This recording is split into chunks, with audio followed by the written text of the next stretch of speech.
There was a period of your life where you were a plumber.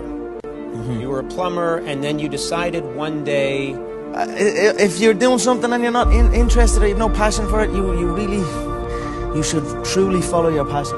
When I was a kid, I used to always visualize stadiums, and like, even when I was playing football, I'd kick the ball against the wall and I'd pretend that I scored a goal, and I'd run off and I'd be raising my hand and visualizing an arena full of fans.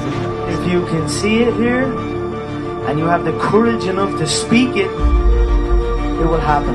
We are all equal as human beings. If we are obsessed with something and we truly pursue our passion with everything we have, regardless of anything else, if you are obsessed, work hard, put in the time, you will succeed. I don't work, but I love what I do. That's why I'm doing what I love. You know what I mean? That's why it's become a career for me, because I love it. This is hard work. This is an obsession. Nothing can beat hard work.